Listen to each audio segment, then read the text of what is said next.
Good afternoon. I am here with Pablo, writer of Deep Future. So, Pablo, I will read the lines for you, Okay. which is written in your website. All right. Would you like to live in a world where ships sail themselves? Right? Cement lasts forever.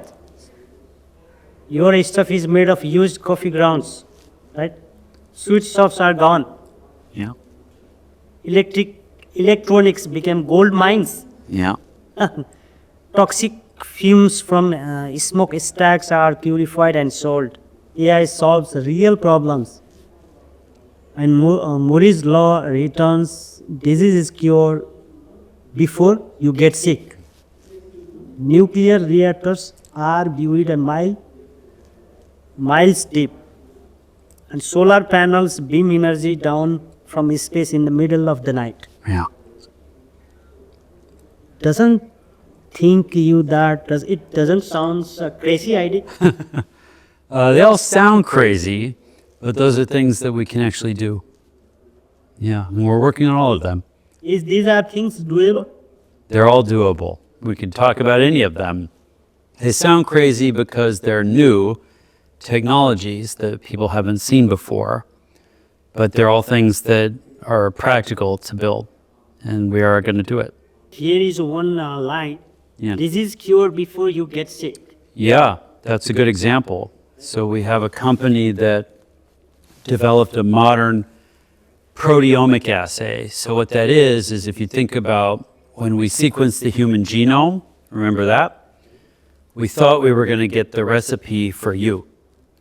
But what we got was like the ingredients, but not the recipe. And so with a protein assay, we're able to draw blood and see 5,000 different proteins in your blood. And from that, we can put that data into a machine learning model. It's kind of a digital snapshot of you, of your health. Because the proteins are different at different levels based on everything. From that data, we're able to tell what's going to kill you in the next 10 years. Heart disease, stroke, diabetes, Alzheimer's, 300 other things. We can predict what things you're at risk of. And that'll give your doctor their homework for the year. And that's a much better way of handling health for people than what we do now, which is wait until you have a problem and then try to figure out what caused the problem.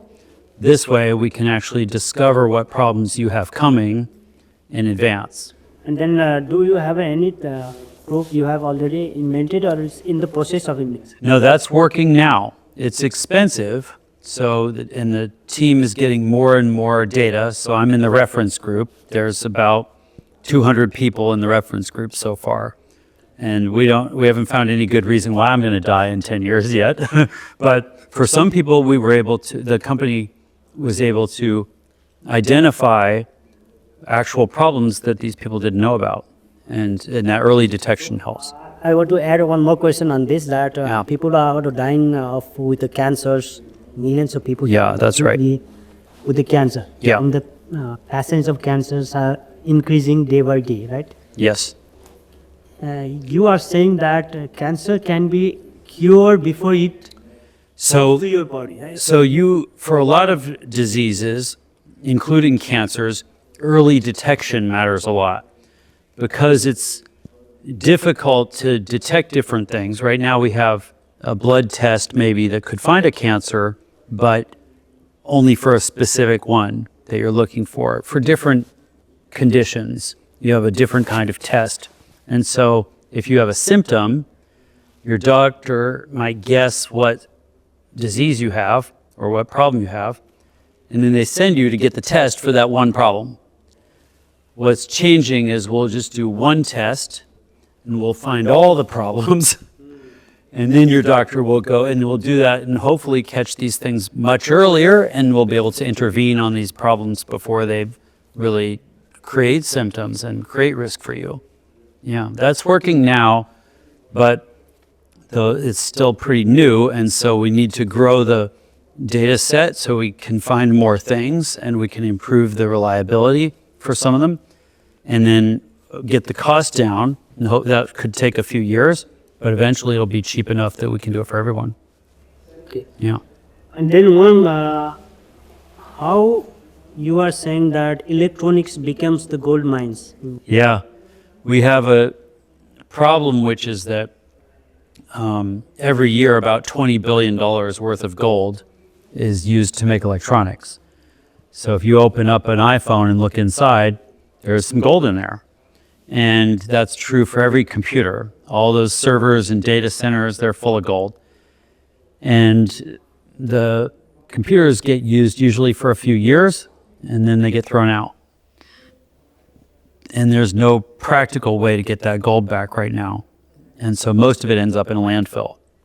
Well, now we have a technology called DesCycle that can liquefy the gold that's on circuit boards and separate it from all the other junk, and you can recycle the gold. And gold is infinitely recyclable. You can use it as many times as you want. And so now we have a way of getting that gold back and reusing it.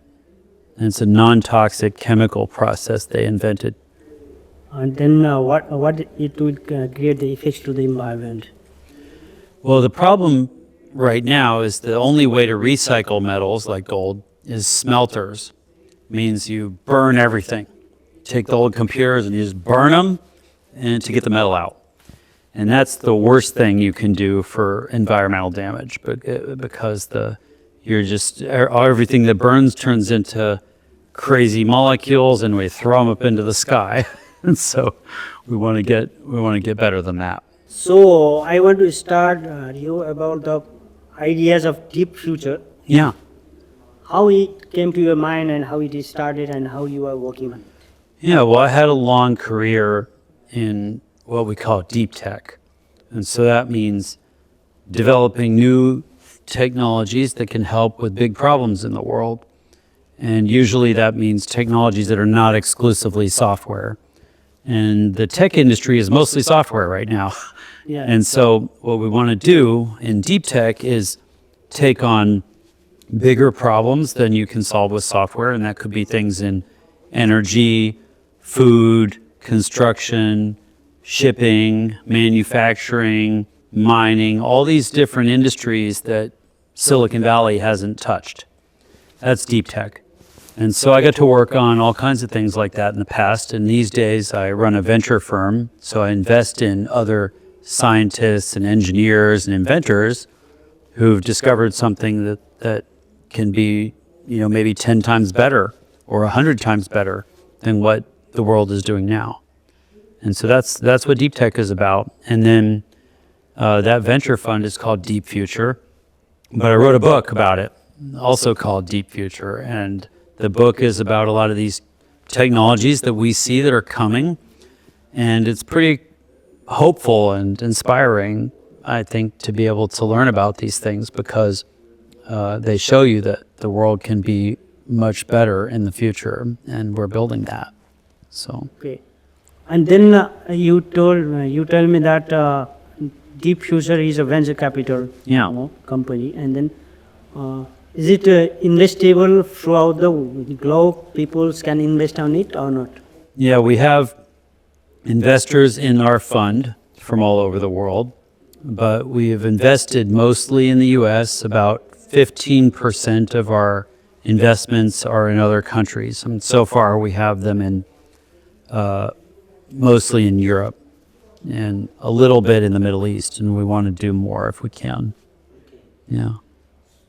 So how the second generation, let's say Gen Z generation of the people will benefited from this concept? The people who benefited from which concept? Deep Future. Oh, well, we invest in startups, and usually at the very beginning. So right when they're usually coming out of a lab and into a startup. And that's a very difficult time for them to raise money, because a lot of times you have very technical founders.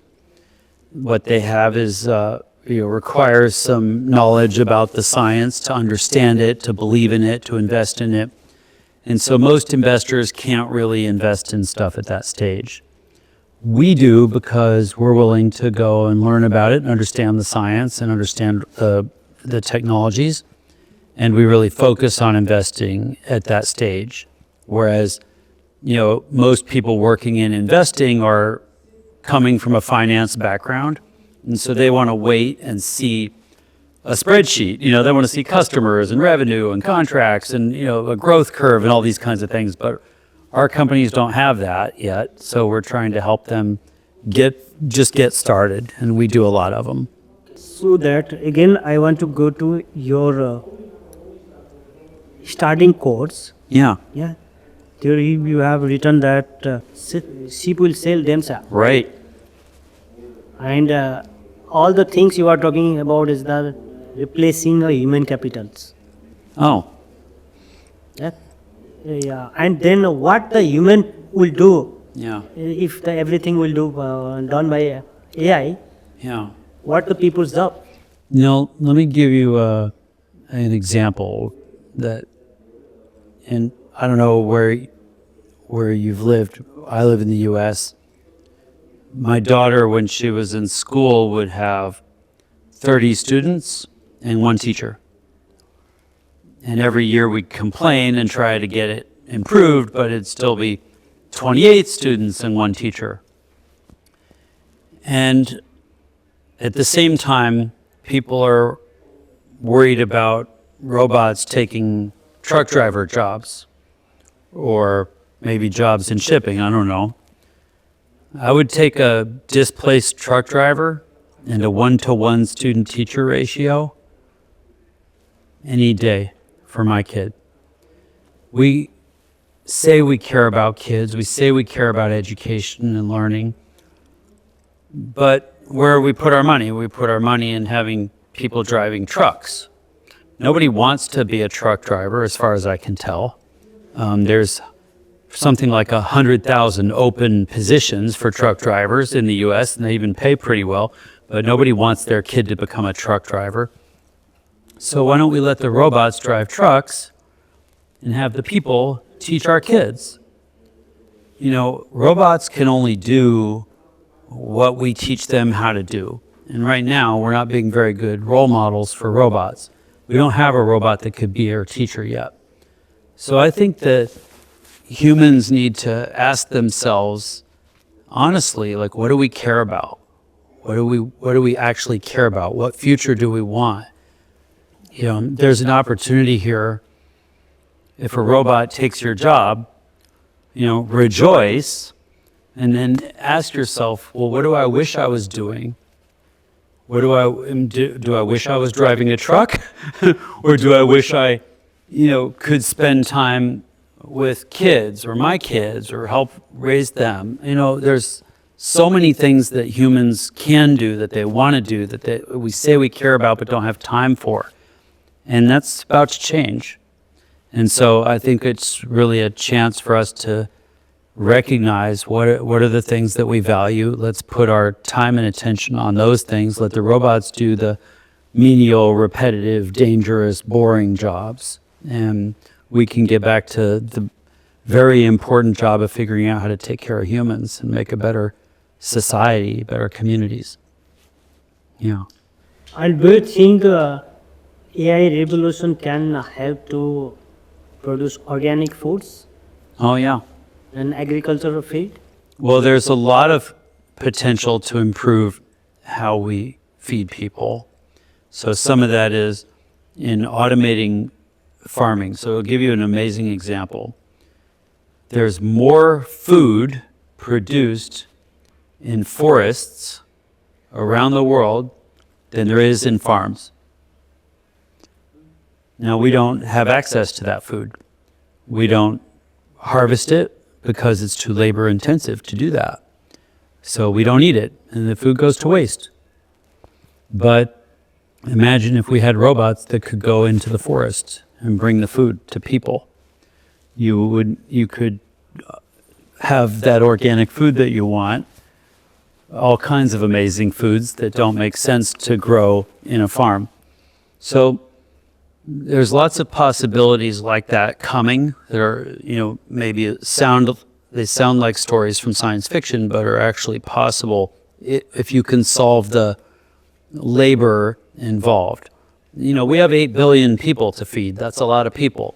So farms have been amazing advancement, making it practical to grow enough food, but we've lost some sense of quality doing that. We've had some difficulty doing that without a lot of damage to the farmland. And so now we get to go kind of re-engineer how we do those things to make them hopefully more efficient, but also healthier and with less impact and less damage. And then one more thing, just Brett King was giving his speech during morning session, Yeah. and he was saying that science fiction is not more fiction, No. remain a fiction. Yeah. Means, is that true? Well, look, science fiction plays an important role because those are stories, and the people who are writing science fiction, maybe writing books or making shows or movies, they're using their imagination to tell us a story about a possible future, right? Now, most of them to me don't seem very imaginative. All the stories they come up with are scary, horrible stories for a future we wouldn't want. If they're so creative, I think they should be coming up with some positive, practical visions for a future that we might want. You know, if we have a story in our head, we would have an idea about what we want to build. Nobody's telling us beautiful stories about the future, so it's hard for people to imagine what they're trying to build. So I think that's kind of lazy and irresponsible. I think we should expect science fiction to give us some better futures to work towards, because we have the best toolkit ever. We have the most advanced technology. We have the most capability to build our future, and we have to decide what future we want, and we have to get off our butts and go build it. And we have the tools to do it. So it's a pretty exciting time if you can look at the world that way. And then where you can see the deep future after 5 years? So Deep Future is a 3-year-old venture fund. And since we invest very early, our companies are only a few years old, most of them, some even newer. We're still investing in new companies. So these are very early. So in 5 years, should be pretty exciting because many of our companies will be commercialized. They'll have a product or service in the market. And, you know, all those things that you opened our talk with will be real, and people will be able to see them. And that to me, that's very exciting because these are important things that can make a big difference. Okay. Yeah. Thank you, Pablo, for your time. Yeah. Yeah. And then anything I have left to ask you, you can tell us how it is. Well, if you're interested in these things, I wrote a book called Deep Future. It has a lot of these examples, and it's a very fun book. People love reading it. You don't need a PhD to read this book. And it's a lot of examples of technologies that are coming in the future that we think can make a big difference. Thank you. Yeah. Thanks a lot.